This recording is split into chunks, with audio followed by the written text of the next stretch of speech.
안녕하세요. 저는 이혼 후 아직까지 혼자 지내고 있는 30대의 싱글 남성입니다.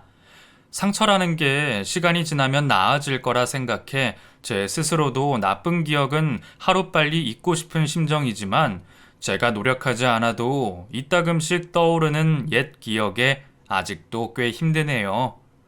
이번에 저희 어머니 기일이 돌아와서 그런지 또 그때 기억이 떠오르더군요.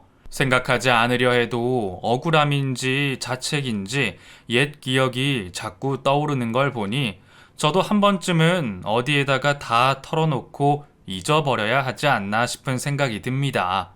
그래서 오늘 제가 이렇게 익명으로 사연을 보내보려 합니다. 저희 부모님은 동네에서 유명할 정도로 금슬이 좋으셨답니다.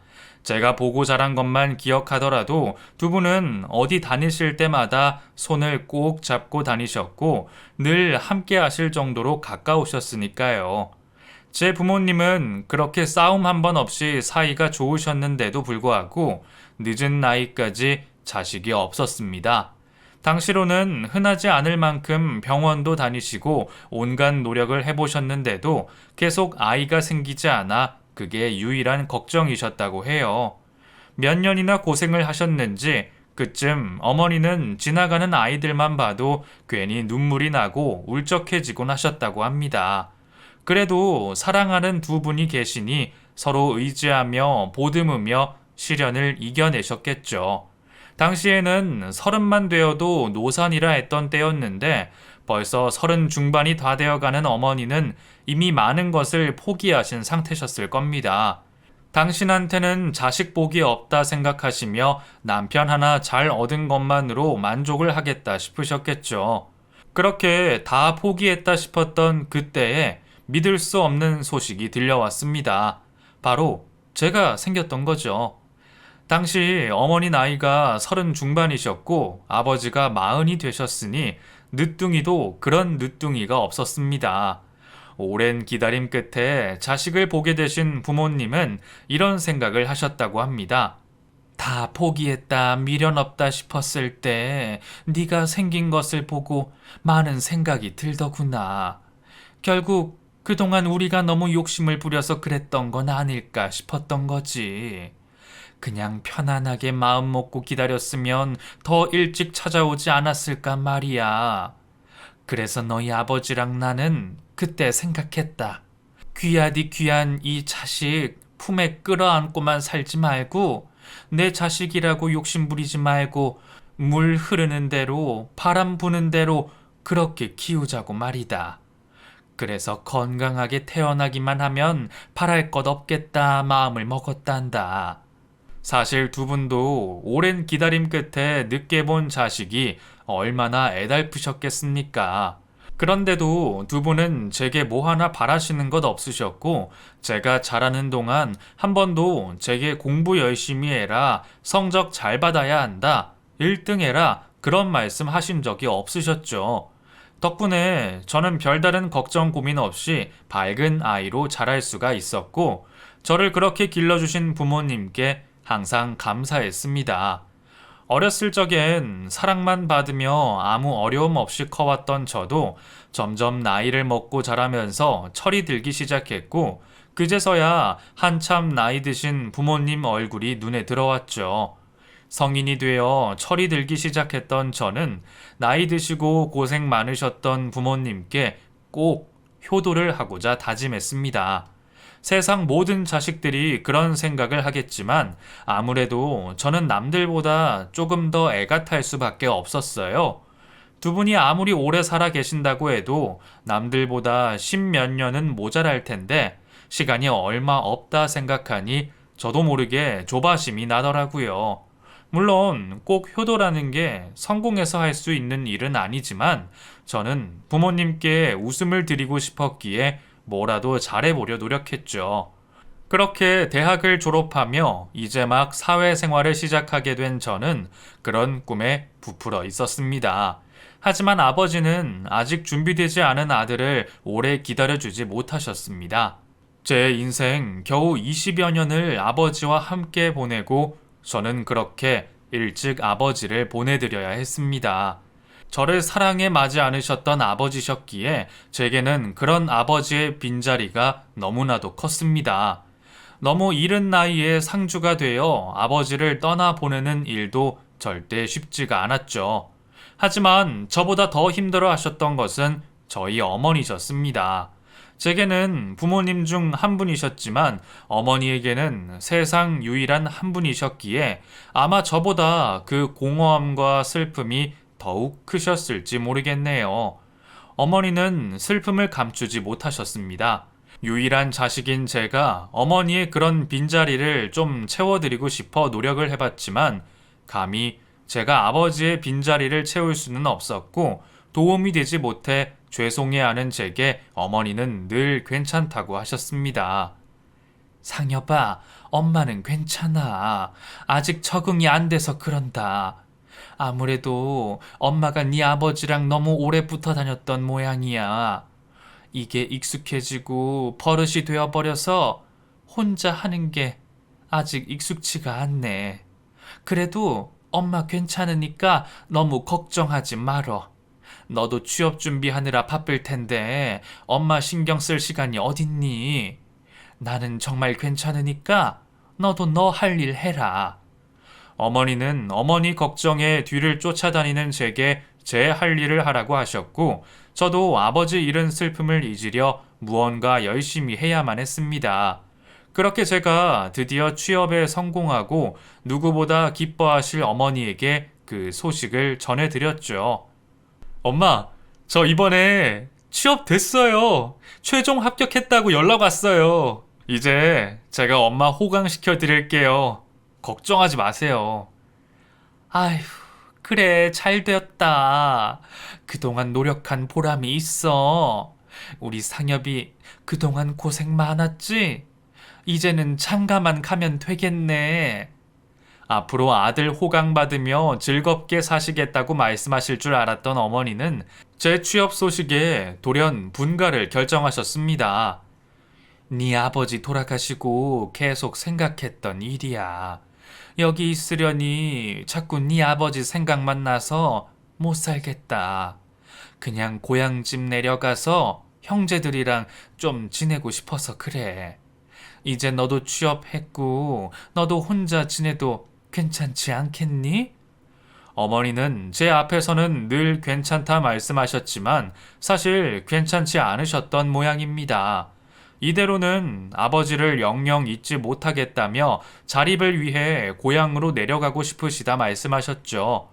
그곳에 형제도 친구분들도 계시니 의지하고 지내며 노후를 보내고 싶으시다고 말이에요. 사실 제 마음 같아서는 아버지를 보내드린 마당에 어머니만이라도 곁에 모시며 호강시켜 드리고 싶었는데 당시에는 그런 어머니를 만류하는 것이 어쩌면 더 큰 불효라는 생각을 했었습니다. 결국 저도 어쩔 수 없이 어머니의 말씀을 따를 수밖에 없었죠. 그렇게 어머니는 저희 집을 제 명의로 넘겨주시고 그 길로 시골집으로 내려가셨습니다. 그래도 시골 내려가셔서 공기도 좋고 물도 좋다며 즐거워하시는 어머니 얼굴을 보니 저도 더 이상 바랄 수가 없었습니다. 그 뒤로 어머니는 시골에 금세 적응을 하시며 혼자 작게 밭도 일구시고 친척 형제분들과 즐거운 시간들을 보내셨습니다. 어머니가 적응하시는 동안 저는 사회에 적응을 해나가며 어른으로서 점차 성장해 나가고 있었죠. 그쯤 저의 어머니의 바람은 단 하나셨을 겁니다. 하나뿐인 아들이 좋은 사람 만나서 아이도 낳고 가정을 꾸리는 건 말이에요. 어머니는 당신마저 떠나고 나면 제 곁에 누가 남을지 그게 항상 걱정이셨습니다. 이럴 줄 알았으면 자식 하나 더 낳아 형제라도 만들어줄 걸 그랬다는 말씀을 몇 번이고 하셨으니까요. 저도 앞에서 내색하지는 않았지만 어머니마저 떠나시면 정말 어떻게 하나 걱정스럽긴 마찬가지였습니다. 그렇다고 어머니를 일찍 떠나보낼 생각은 아니었지만요. 저도 어머니에게 좋은 며느리, 예쁜 손자 보여드리고 싶은 것이 제 욕심이었습니다. 그런 제 바람이 통했는지 저도 얼마 뒤 인연을 찾게 되었습니다. 야, 상여봐. 진짜 나 한 번만 도와줘라. 그냥 소개팅인데 가서 밥이나 먹고 와. 네가 가야 할 자리에 내가 나가는 게 말이 되냐? 차라리 약속을 취소해. 아니, 뭐라고 말을 해? 여자친구랑 싸우고 홧김에 소개팅 잡은 건데, 이제 여자친구랑 화해하게 돼서 취소해야겠다고? 그래. 솔직하게 말하면 되지. 왜 그래? 그게 말이 되냐? 나 그 얘기 했다가는 진짜 맞아 죽는다. 그러지 말고 네가 나 대신 한 번만 나가줘라. 어? 그때 제 나이가 30. 같은 입사 동기들 나이도 다들 비슷했으니 다들 결혼을 생각하는 애인들이 있었는데 그 중에서 유일하게 저만 솔로였습니다. 결국 애처롭게 매달리는 그 동기의 부탁을 모른 채 하지 못했습니다. 남의 자리에 대신 나간다는 게 불편하기는 했지만 어차피 할 것도 없는 주말 나가서 시간이나 때우고 오자 싶었죠. 오히려 저의 소개팅 소식에 좋아하셨던 것은 저희 어머니셨습니다. 주말이면 데이트도 없이 어머니를 만나러 내려오는 30 나이 아들이 늘 걱정이셨던 분이셨으니까요. 그렇게 나갔던 소개팅에서 저는 제 아내를 만났습니다. 저와 동갑 나이의 지은이는 제가 바라던 이상형은 아니었지만 밝고 귀여운 사람이었습니다. 쑥스러워 말도 잘 꺼내지 못하는 저 대신 대화를 주도해 나가며 소개팅 분위기를 잘 이끌어 갔죠. 동갑이라 그런지 할 얘기가 많다 보니 점심 식사로 시작했던 소개팅 자리가 저녁 술자리까지 이어지게 되었네요. 처음에는 정말 밥만 먹고 올 생각이었던 저도 그녀의 말주변에 이끌려 정말 오랜만에 많이 떠들었던 것 같습니다. 그 작은 입으로 무슨 말을 그렇게 쉴 새 없이 떠드는지 저는 듣고만 있는데도 재미있었어요. 나쁘지 않은 첫 만남이었고 그녀에게 편안함을 느꼈던 저는 용기를 내어 애프터 신청을 하게 되었습니다. 그렇게 의도하지 않은 우리의 인연은 시작되었어요. 그리고 이후 정식으로 연인이 되었죠. 30 동갑내기 커플은 그동안 못 해본 연애의 한을 풀기 위해 온갖 데이트를 하기 바빴습니다. 데이트를 시작해서 바쁜 저를 보시고는 저희 어머니가 참 좋아하셨습니다. 안 그래도 다 큰 아들 매번 보려니 귀찮았는데 이제 여자친구랑 행복한 시간 보내라며 시골로 내려오지도 못하게 하시더라고요. 항상 아들이 행복하면 행복하다 말씀하시는 어머니는 누구보다 저의 연애를 응원해 주셨습니다. 아무래도 30이라는 나이가 결혼을 고민해야 할 나이였기에 저희는 자연스럽게 결혼을 전제로 만남을 이어가게 되었습니다. 사실 저도 욕심이 많은 사람이 아니라 지은이 정도라면 결혼 상대로 더없이 좋지 않을까 하는 생각을 했습니다. 밝고 긍정적이고 주변 사람들한테도 잘하는 성격이니 분명 저희 어머니한테도 잘할 거라 생각했거든요. 게다가 평소에도 지은이는 시골에 계신 저희 어머니 걱정을 많이 하기도 했습니다. 아직 확실해진 것이 없는 상황에 저희 어머니가 계신 시골까지 내려가고 싶다는 말에 저는 지은이에게 참 고마움을 느꼈습니다. 보통은 제가 가자고 해도 부담스러워 할 텐데 말이에요. 아니나 다를까 저희 어머니가 혹시나 제가 눈치 없이 예비 며느리를 데려오겠다 설칠까 싶으셨는지 괜히 부담 주지 말라고 신신당부를 하기도 하셨어요.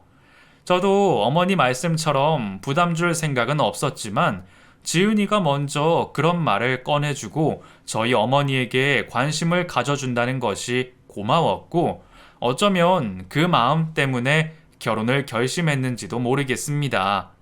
그렇게 누구보다 착하고 다정했던 아내에게 이끌려 결혼을 결심했던 저는 1년 뒤 결혼을 했고 처음에는 정말 행복했었습니다. 매일 붙어 있으며 사랑하는 사람과 일상을 공유한다는 것이 제가 바라던 결혼 생활이었으니까요.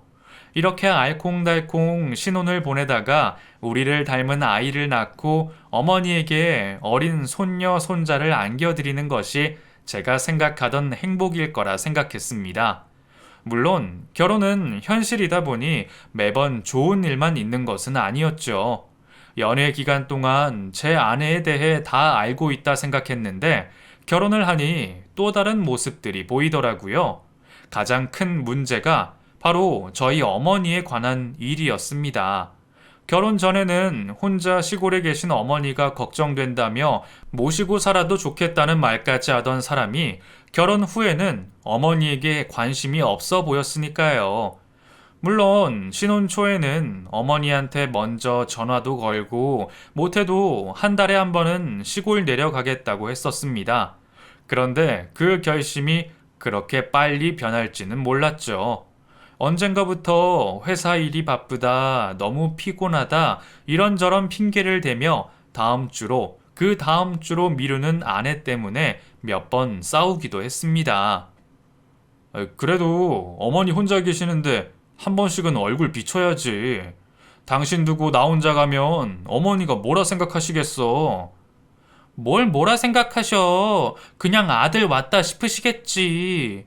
사실 내가 가서 뭘 해? 나 가서 할 것도 없고 어머니도 며느리보다는 아들이 반가우실 거 아니야. 괜히 내가 따라가서 누워있는 것보다 컨디션 좋을 때 가겠다는 건데 그것도 이해 못해? 말도 안 되는 얘기로 핑계를 대는 아내를 보며 저도 싫다는 사람 굳이 데려갈 필요 없다 싶어 저 혼자 시골에 다녀오곤 했습니다. 몇 번이나 된다고 같이 좀 갔으면 싶었지만 며느리로서 시어머니가 불편한가 싶어 이해를 하려고도 노력했죠. 그런 아내 때문에 저는 어머니에게 아내가 회사 일로 바쁘고 힘들다는 변명밖에 할 수 없었고 어머니는 그런 제 말 때문에 며느리를 더 걱정하셨나 봅니다.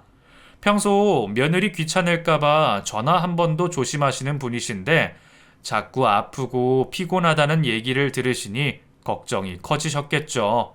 그래봤자 전화는 5분, 10분 내외이고 아내 걱정에 몸보신이라도 하라며 용돈 보내주시겠다는 말씀일 텐데 아내는 뭐가 그리 불만인지 저희 어머니의 전화를 달가워하지 않았습니다. 자기야, 어머니 나한테 또 전화 오셨어. 당신이 좀 대신 받으면 안 돼? 어머니가 당신한테 거신 걸 왜 내가 받아? 아니, 나는 불편하니까 그렇지. 결국 걸려오는 전화를 무시할 수 없어 제가 대신 받아 변명을 하긴 했지만 사실 아내의 그런 태도는 쉽게 받아들이기 어려웠습니다. 그런데 아내가 불편해했던 것은 전화뿐만이 아니었죠. 아들 며느리가 바빠서 한번 내려오기도 힘들다고 하니 어머니는 걱정이 되셨던 겁니다. 일하는 애들이 살림할 시간은 있을까, 밥해 먹을 시간은 있을까 걱정하시는 마음에 한 달에 한 번쯤은 반찬을 가져다 주러 올라오기도 하셨습니다. 그런데 어머니는 반찬을 가져다 주시고도 주무시지 않고 당일에 내려가시곤 하셨죠. 제가 아내 눈치 보지도 않고 주무시고 가라 말씀드려도 어머니는 지내시는 곳이 편하시다며 마다하시는 분이셨어요. 그런데 그 잠깐 왔다 가시고 그마저도 반찬만 넣어주고 가시는 시어머니 방문이 그렇게나 불편할까요? 아무리 며느리들이 시자라면 질색을 한다지만 저희 어머니가 다른 시어머니들처럼 시집살이 한번, 아니 그 흔한 잔소리 한번 하신 적이 없으신 분인데도 그렇게나 싫어한다는 게 이해되지 않았습니다. 결국 내가 남자라서 아니면 우리 어머니 일이라서 이해 못하는 건가 싶어서 아내를 좀 더 이해해 보기로 했습니다. 그리고 아내가 그럴수록 저는 처가에 더 잘하기로 했죠. 제가 처가댁에 잘 하다 보면 아내도 그걸 보고 뭔가 깨달아 저희 어머니에게 잘하지 않을까 싶었으니까요. 결혼하면 가족도 늘고 서로 가족에게 잘하고 행복할 거라 생각했는데 막상 시작한 결혼 생활은 제 예상과는 많이 달랐습니다. 그리고 아내의 모습도 제가 알던 모습과는 너무 달랐죠. 그래도 그러려니 했습니다. 시어머니 어렵다며 피하는 아내 모습도 며느리라는 위치가 다 그런 건가 보다 싶어 이해하려 노력했고, 못해도 몇 년은 신혼 즐기겠다는 얘기에 자녀 계획도 미루기로 했죠. 사실 아내가 원한다니 그러기로 하기는 했지만 저는 무척이나 아쉬웠습니다. 하루빨리 자식을 보고 싶었고 어머니에게 손자를 보여드리고 싶었거든요. 그렇게 저희 부부는 벌써 결혼 3년 차에 아이도 없이 결혼 생활을 이어가고 있었습니다. 그래도 내가 선택한 사람, 내가 결정한 결혼 생활이니 최대한 불만 없이 살아가려 하고 있었습니다. 언젠가는 아이도 생기고 그러면 또 자식 보고 살면 될 거라는 생각으로 버티고 있었습니다. 저희 부모님이 금슬조와 싸움 한 번 없는 부부 관계만 보고 자라서 내가 오히려 기대가 많은 건가? 보통 사람들은 다 이렇게 사는가 보다 그렇게 생각했던 것 같습니다. 그래서 욕심을 버리고 바라는 걸 줄이다 보니 버텨지더군요. 정말 말 그대로 버텼다는 말이 맞는 것 같습니다. 그렇게 제가 기대와 다른 결혼 생활을 하고 있던 때에 저희 어머니에게 문제가 생기셨습니다. 나이가 드셔서 그런지 여기저기 고장나신 곳이 많았던 탓이죠. 병원을 다니시며 좋아지실 줄 알았던 어머니는 다른 문제까지 생기며 상황이 더 안 좋아지게 되었습니다. 원래 어머니는 예전에 암 병력이 있으셨습니다. 대장암 초기였고 그때는 다행히 치료해서 완치 판정을 받을 수 있었죠. 아버지가 돌아가시기도 전의 일이라 저는 어머니가 다 괜찮아지셨는 줄 알았습니다. 그동안 꾸준히 건강검진을 받으시면서도 별 이상이 없었고요. 하지만 이게 무슨 일인지 다음번 검진에서 어머니 몸속에 암이 자라는 것을 알게 되었습니다. 하필이면 위치가 아주 좋지 않다는 얘기까지 말이죠. 청천벽력 같은 일이 무엇인지 알 것 같았습니다.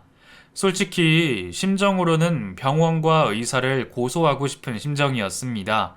최근까지 한 달에 2번씩 병원을 다니셨던 분인데 왜 그때 아무도 암을 발견하지 못했나 싶어서 억울한 심정이었죠. 저는 그렇게 화가 나고 분통이 터지는데 정작 병이 생기신 어머니는 담담해 보이셨어요. 어쩌면 아버지 먼저 보내신 뒤에는 늘 그렇게 욕심 없는 마음가짐으로 살아오셨는지도 모르겠습니다. 어머니는 어린아이처럼 눈물을 흘리는 저를 다독여 주시며 괜찮다는 말씀을 하셨습니다. 그래서 저는 더욱 죄송했습니다. 나는 부모님에게 받은 기억밖에 없는데 내가 해드린 것은 아무것도 없구나 싶어서 말이에요. 어머니 상태라도 더 빨리 알아차렸어야 했는데 내가 우리 집에 한번 모시지도 못하고 아주 몹쓸 아들이었구나 싶었습니다. 하나뿐인 어머니를 방치했다는 죄책감에 견딜 수가 없었던 저는 어머니의 보호자를 자청하며 회사에 휴직계를 내게 되었습니다. 늦었는지 모르겠지만 이제라도 모든 일을 제쳐두고 어머니를 돌봐드려야겠다 싶었던 거죠. 솔직히 그때라도 아내가 저희 어머니 걱정을 좀 해줄 거라 기대했습니다. 그동안이야 어머니 거기서 잘 지내시니 괜찮지 않냐 했지만 고령의 암투병이 쉬운 일도 아니고 모르는 남이라도 그런 일은 걱정하겠다 생각했습니다. 그리고 힘들어하는 저를 위로해 주지 않을까 기대했죠. 하지만 아내는 제가 휴직계를 내고 온 날 제게 이렇게 말했습니다. 당신 기어이 휴직한 거야? 진짜? 아니 어쩌려고 그래? 나 혼자 벌어서 우리 먹고 살자고? 당신 언제는 하루라도 빨리 아이 갖고 싶다 노래를 부르더니 이제는 애 가지기 싫은 모양이구나. 이래가지고 무슨 애를 키운다고 그래? 당신한테는 어머니밖에 없어? 그러면 우리 엄마가 아픈데 내가 손 놓고 있으라는 거야? 당신이야말로 장모님 아프시면 두고 볼 수 있어? 그러니까 더더욱 일을 해야 할 거 아니야. 병원비는 무슨 돈으로 낼 건데? 나 같으면 그냥 간병인 쓰고 열심히 일 다니겠다. 당신이 전문 의료인도 아닌데 무슨 간병을 한다고 그래? 차라리 돈이나 열심히 벌지. 괜히 마음만 앞서서 여러 사람 힘들게 하고 말이야. 생활비는 나 혼자 대라는 거야. 뭐야? 당신한테 돈 걱정시킬 일 없으니까 걱정하지 마. 내가 이 집을 팔아서라도 엄마 일은 알아서 할 테니까. 뭐? 이 집을 왜 건드려? 우리 결혼했으면 이제 우리 집이지. 이거 봐. 내가 이래서 공동명의 해달라 했던 거야. 자기 명의라고 자기 마음대로 할까봐. 이거 우리 부모님이 물려주신 집이야. 근데 내가 엄마 위해서 쓰지도 못해. 명의만 내 거지 엄마 거라고 말했지. 근데 당신 집까지 욕심내고 있었어? 그리고 이 와중에 우리 엄마보다 돈 걱정이 먼저 되는 거야? 아내는 아픈 시어머니보다 돈 걱정이 먼저 되는 건지 제가 휴직을 하고 어머니를 모시겠다는 것을 싫어했습니다.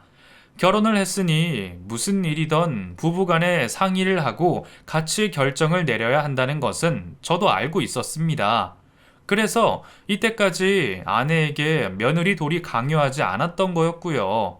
하지만 이런 상황에서까지 이기적으로 나오는 아내의 모습을 더 이상 참고 두고 볼 수가 없었습니다. 그래도 당장 어머니 걱정이 먼저라 더 이상 큰 분란을 만들고 싶지 않았기에 돈 문제는 차차 해결하는 걸로 하고 우선 어머니를 집으로 모셔오기로 했죠. 그렇게 저는 어머니를 집으로 모시며 병원에 통원 치료를 다녔습니다. 집에 모시고도 저는 아내에게 부탁 한번 한 적 없습니다. 내 부모 내가 챙기는 것이니 당연하다 생각했고 그 정도는 아내도 이해할 거라 생각했습니다. 하지만 아내는 그런 제 노력은 알지 못한 채 불평만 심해졌습니다. 저기 어머니 밤에 너무 시끄러우신 거 아니야? 조용히 해달라고 말씀 좀 드려. 출근해야 하는데 어머니 끙끙대는 소리가 시끄러워서 잘 수가 없잖아. 엄마가 통증 때문에 아프셔서 그러는 거잖아. 약 드셨는데도 아프신 걸 어떻게 참으라는 거야? 그럼 나는 새벽 내내 그 소리에 시달리라는 거야? 내일 출근해야 하는 사람한테 배려도 없냐고! 너야말로 아픈 사람에 대한 배려가 하나도 없냐? 엄마가 여기 놀러 오셨어? 아프셔서 어쩔 수 없이 모시고 온 거 아니야? 너는 어떻게 아픈 사람이 걱정도 안 되냐? 누가 걱정이 안 된대? 그러니까 덜 걱정하게 약이라도 잘 챙겨 드리라는 거지. 왜 가만히 있는 나를 괜히 나쁜 사람 만들어? 약이 안 들으면 더 센 약을 드리던가 하면 되잖아. 뭐? 너 그게 할 말이야? 그러면 한 집 사는 식구가 불편하다는 얘기도 못해? 당신 어머니가 해주신 집이니까 나더러 눈치 보고 살으라는 거야 뭐야? 기가 막혔습니다. 아프신 시어머니한테 어떻게 그런 소리를 할 수 있는지 그제서야 내가 결혼을 잘못했구나, 사람을 제대로 잘못 봤구나 싶었습니다. 분명 좋은 기억들도 있기에 그동안 참아왔었습니다. 아내가 어머니 앞에서 애교 부리고 선물 만들어 가고 그랬던 시절도 있었죠. 겨우 1년 안 되는 시간이었지만 그때는 정말 행복했습니다. 솔직히 그때 그런 모습을 봐서 그런지 아내에게 섭섭하면서도 아내도 이유가 있을 거라며 이해하며 아내의 진심만은 남아있을 거라 생각했습니다. 그런데 내 집에서 내 어머니 모시는 것도 싫어하는 아내를 보며 저는 마지막 남은 희망을 잃었고 그 사람에게 정이 떨어졌습니다. 결국 저는 병원 근처에 빌라 월세를 얻어 그곳에서 어머니를 모시기로 했습니다. 엄마, 집이 병원에서 너무 멀어서 병원 가까운 곳에 집을 하나 얻었어요. 당분간 통원하시면서 여기서 지내요. 그러면 엄마 병원 계실 동안 나도 좀 쉴 수 있고 좋을 것 같아서요. 그래. 잘 생각했다. 그동안 네가 나 데리고 병원 왔다 갔다 하면서 얼마나 고생이 많았니. 아휴, 내가 아들 고생시키면 안 되는 건데. 나 때문에 지은이랑 떨어져 지내서 어떻게 하냐. 미안하다 상여봐. 상황을 모르시는 어머니는 그 와중에도 아내랑 떨어져 지내는 제 걱정을 먼저 하셨고, 그래서 저는 더더욱 죄송스러웠습니다. 그래도 집을 나가버리니 속은 좀 편했습니다. 제 앞에서 은근히 싫은 티 내는 아내 꼬락서니를 보지 않아도 되고 어머니에게 더 신경 쓸 수 있어서 좋았죠. 그렇게 저는 어머니의 남은 시간 동안은 제가 항상 함께 하기로 약속했습니다. 열심히 어머니의 곁을 지켰지만 제 노력이 부족한 건지 어머니는 떠날 시간을 앞두고 계셨습니다. 가정의 달 5월, 한참 가족들 간의 정을 나눠야 할 때에 저희 어머니는 호흡기에 의지해 하루하루를 버텨가셨습니다. 부쩍 안 좋아지신 어머니 소식을 듣고 아내가 병원으로 찾아왔지만 의식 없는 어머니 얼굴만 보고 금방 가버리려 하더군요. 그리고 그런 상황에도 아내는 자기 가족 생각을 했습니다. 어버이날 어떻게 할 거야? 집에 못 와? 부모님 모시고 식사나 대접할까 하는데. 지금 이 상황에 내가 어머니 곁을 어떻게 비워? 당신 진짜 자꾸 왜 그래? 그럼 우리 부모님은? 우리 부모님은 섭섭하셔도 괜찮아? 장인 장모님이 우리 엄마 사정 모르셔? 아시는데도 섭섭해 하시겠대? 만약 그러신 거면 진짜 너무들 하시는 거야. 너도 반대로 생각해봐. 너희 부모님 이렇게 누워 계시는 중에 어버이날 챙기겠냐? 정신 차려 진짜. 못 오면 못 오는 거지 왜 말을 그딴 식으로 해? 너도 잘한 거 없어. 아무리 경험 없어도 전화 한번 드릴 생각은 해야지. 그런 얘기도 안 하니까 내가 더 이러는 거 아니야. 그럼 너야말로 우리 엄마 걱정은 좀 하냐? 엄마 병원에 계실 동안 너 몇 번이나 찾아왔어? 아직도 병실 어딘지 제대로 찾지도 못하지? 내가 오기 싫어서 안 왔어? 그럼 나 혼자 생활비 번다고 혼자 용 쓰는데 이런 것까지 어떻게 신경을 써? 생활비? 너 혼자 쓰는 생활비 버는 걸 내가 걱정해줘야 해? 병원비 한번 보탠 적 없으면서 무슨 생색이야? 그래, 그럼 나도 자주 가면 될 거 아니야. 안 그래도 나도 5월에 휴가 내서 한번 가려고 했어. 며느리 돌이 하려고 했다고. 대신 어버이날 끼고 일주일만 쉬다가 올게. 그때 와서 어머니 옆에 내가 있으면 될 거 아니야. 됐어? 아내는 억지로 생색이라도 낼 생각인지 휴가를 내고 어머니 곁을 지키겠다 말했습니다. 물론 자기 부모님을 먼저 뵙고 말이죠. 휴가를 뭐 얼마나 냈는지 모르겠지만 친정에서 일주일 있다 오겠다는 아내의 말에 저는 버렸던 희망을 조금 가져보기도 했습니다. 이제라도 아내가 돌아와주고 정신을 차린다면 목구멍까지 차올랐던 이혼 생각도 잦아들지 모를 테니까요. 하지만 그런 이변은 없었습니다. 며칠 뒤 어머니의 상태가 급격히 나빠지셨습니다. 최근 들어 하루에 의식도 가물가물 하셨기에 병원에서도 오늘 내일 한다 하기는 하셨지만 가끔 깨어나 저와 대화도 하셨으니 몇 달이라도 더 버텨주시지 않을까 바랬습니다. 하지만 결국 마지막이 찾아오고 말았고 가족들을 불러 마지막을 준비하라는 얘기에 저는 다급히 아내에게 전화를 걸었죠. 여보, 엄마 오늘이 고비래. 당신 당장 와줘야겠어. 뭐? 나 일주일만 쉬고 간다 했잖아. 그걸 못 참고 이래? 아니, 지금 임종이 코앞이라고. 저번에도 고비라고 해서 병원에서 날밤 샜는데 멀쩡해지셨잖아. 진짜 돌아가신 것도 아닌데 왜 난리야? 아무튼 나는 좀 쉬어야겠으니까 진짜 문제 생기면 그때 연락해. 맥이 탁 풀린다는 게 뭔지 알겠더라고요. 말이 나오지 않아 화도 내지 못했습니다.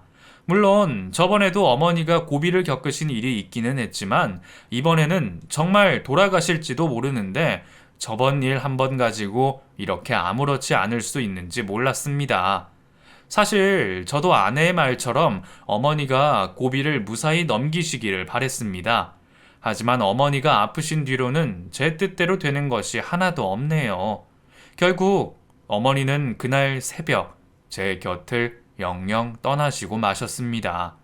제가 홀로 병원에서 어머니의 임종을 지키고 있는 동안 아내에게서는 걱정하는 전화 한 통이 없었고, 저는 비참한 심정으로 아내에게 전화도 하지 못하고 장례식에 오라는 문자만 남겨뒀습니다. 그리고 정신없이 어머니 가시는 마지막을 지켜봐 드렸죠. 그러는 중에도 아내 소식은 없었고, 아내는 끝내 발인 날까지 얼굴을 비추지 않았습니다. 임종은 예상하지 못해서 못 왔다 하더라도 시어머니 장례식에 오지 않는 며느리가 세상 천지 어디 있을까요? 3일장이 다 끝나고서 집으로 돌아간 저는 아내의 당황스러워하는 얼굴을 보게 되었습니다. 미안하다며 변명으로 얼버무리는 아내의 얼굴을 보니 기가 막혔죠. 미안해. 내가 문자를 늦게 봤는데 그때 가면 뭐 할까 싶어서 못 갔어. 그리고 어머니랑 당신 보기도 미안하고 그래서. 그래, 당신 안 오길 잘했더라. 이제 헤어질 인연인데 남의 부모 장례식에 와서 뭐 하겠어? 그게 무슨 말이야? 나랑 이혼하자고? 아니, 미안하다 하잖아. 나도 갈 생각이었다니까? 올 생각이었다고? 그럴 생각이 있었으면 임종 지키러 오라고 했을 때 다 놓고 왔어야지. 다른 일이 있었던 것도 아니고 그냥 쉬겠다고 안 온 게 말이나 되냐? 아니, 나도 이럴 줄은 몰랐잖아. 내가 어머니 돌아가실 거 알고 있었겠어? 그만해라. 너도 말 안 된다 싶지? 이제 와서 그런 변명 지겹지도 않니? 무슨 변명을 한들 네가 용서를 받을 수나 있고. 너라는 인간에 정이 떨어진다 정말. 그래도 다행이야. 어머니 아프시고 네가 보인 행동 덕에 진작 이혼 결심할 수 있어서. 나는 후회할 거 없고 마음 정리 다 했으니까 하루빨리 찢어지자. 당신 나랑 헤어지면 완전히 혼자 되는 거야. 알지? 남보다 못한 너를 내 옆에 둔다고 뭐가 달라지겠니? 더 말하지 말고 지금 당장 짐 싸서 나가. 네가 혼수로 사들고 온 저 잡동사니들은 내가 네 친정으로 보내줄게. 이혼을 얘기하는 제 앞에서 그 여자는 참으로 뻔뻔스러웠습니다. 고래고래 소리를 지르며 난동을 부리는 탓에 경찰까지 오게 되었죠. 결국 사정을 들으신 처가에서 아내를 데려갔고, 그렇게 떨어져 있는 동안 저는 이혼 소장을 보냈습니다. 어차피 내가 사온 집이었고 기여도 같은 것도 없으니 합의 이혼으로 금방 결정 날 줄 알았는데, 얼마 뒤 그쪽에서 제게 재산 분할을 요구하는 것을 보고 기함을 했습니다. 이혼을 준비하며 알게 되었는지 어머니가 제 앞으로 남기신 유산을 보고 눈이 뒤집혔나 봅니다. 당신, 어머니 유산 있는 거 왜 말 안 했어? 이거 나랑 나누기 싫어서 이혼하려는 거구나? 어머니도 진짜 너무하신다. 돈이 이렇게 많으시면서 왜 여태 없는 척 가난한 척 하고 사셨어? 너 지금 무슨 말 하는 거냐? 무슨 가난한 척을 했냐는 거야? 아니면 뭐 우리 엄마가 네 앞에서 돈 있는 척 했어야 했다는 거야? 그리고 내가 돈 나누기 싫어서 이혼한다고? 야, 나야말로 이딴 돈 아무 필요 없어. 그리고 뭐 때문에 우리 엄마가 가난하다 생각했는지 모르겠지만 애초에 이 집 그냥 물려주신 거 보면 예상이 안 되디? 그리고 아버지 돌아가시고 벌이 없이도 잘 지내시는 거 보면 모르겠던? 아, 네가 그래서 그동안 그 난리를 쳤던 거구나. 가난한 시어머니가 하나 있는 자식 등골 빼먹을까봐. 그제서야 모든 것이 이해됐었습니다. 그동안 왜 그렇게까지 시어머니를 멀리할까 싶었는데, 아내는 저희 어머니가 제게 기대고 도움을 바랄까 걱정이었던 모양입니다. 그래서 어머니 아프실 때도 돈 걱정이 먼저였고, 그동안 내가 집에 용돈 얼마 드리는지 늘 눈에 불을 켜고 있었겠죠. 그러게 엄마 유산이 탐이 나면 살아계실 적에 잘 좀 하지. 그러면 우리 어머니 성격에 며느리한테 따로 유산 상속까지 하셨을 뿐인데, 엄마가 너 아이 가지면 건물 해주시려고 했던 거 알아? 네가 회사 때문에 임신 안 하는가 싶어서 아이 낳고 기르면서도 돈 걱정하지 말라고 건물 해주시려고 했다고. 나도 네가 하는 짓이 얄미워서 말 안 했던 건데 말 안 하기를 정말 잘했네. 네가 이렇게 바닥인 줄은 나도 우리 엄마도 몰랐으니까 말이야. 여보, 내가 잘못했어. 내가 잠깐 미쳤었나 봐. 우리 이혼하지 말자, 응? 내가 앞으로 잘할게. 어머니 제사도 챙기고 잘할게. 어차피 당신도 혼자 살려면 힘들잖아. 이제 완전 고아 신세라고. 나라도 옆에 있어야지. 여보, 화나서 너무 안 좋게만 생각하지 말고 우리 좋았던 시절 다시 떠올려봐. 내가 앞으로 정말 잘할 테니까 한 번만 믿어줘. 제 얘기에 아내는 발악을 했습니다. 미안하다고, 잘못했다고, 이제라도 아이 낳고 잘 살자며 늦은 후회를 하더군요. 너무 늦었어. 나는 그동안 당신한테 몇 번이나 기회를 줬어. 엄마 뵈러 한 번 가자, 연락 한 번 드리자. 그때마다 당신 뭐라 그랬어? 귀찮다고, 불편하다 그랬지. 그래놓고 이제 와서 잘하겠다는 말이 믿어지겠니? 사람 죽고 후회하면 뭘 할 거야. 나는 이미 너에 대한 기대가 없다. 그러니까 너도 더 힘 빼지 말고 그냥 조용히 합의 이혼해줘. 괜히 변호사 써봐야 너만 손해야. 사람들은 왜 그렇게 다들 후회를 하는지 모르겠습니다. 그래도 저는 어머니와 남은 시간을 보내서 다행이었다는 생각이 드네요. 이후 악에 바친 아내 때문에 저희는 1년이 넘는 이혼 소송을 해야 했지만 당연하게도 아내에게 돌아갈 유산은 한 푼도 없었습니다. 상속 재산은 분할 대상도 아니었으니까요. 사실 아내가 어머니 살아생전 간병이라도 했으면 이야기가 달라졌을 수도 있는데 그동안 아무것도 한 게 없으니 상대 측 변호사도 할 말이 없었죠. 대체 뭘 믿고 재산 분할을 바랬던 건지 모르겠지만 억지를 쓸 정도로 유산이 아쉽기는 했던 모양입니다. 그러게 어머니한테 잘 좀 하지. 이제 와서 남기신 유산만 바라는 게 다른 것보다 정말 실망스러웠습니다. 그래서 오히려 제가 위자료 소송을 걸었고 그동안 결혼 생활 내내 비협조적이고 시어머니 장례식까지 오지 않을 정도로 불성실했다는 점이 참작되어 제가 위자료를 받게 되었네요. 마지막 판결날 피눈물을 흘리던 전처의 모습이 아직도 기억이 납니다. 이제 와서 땅을 치고 후회해봤자 어쩌겠나요? 그 모든 것이 자기가 뿌린 일의 결말인데 말이죠. 그렇게 오랜 시간 끝에 이혼을 하게 된 저는 그 이후 불행했던 결혼 생활을 잊으려 어느 때보다 열심히 살아가고 있습니다. 혼자 지내는 요즘이 오히려 이전보다 더 마음 편하고 행복한 것 같네요. 이렇게 살아가다 보면 또 인연을 만날 수 있을지 모르겠지만 그때까지는 스스로 마음을 다독이며 지내려고 합니다. 들어주신 여러분, 감사합니다.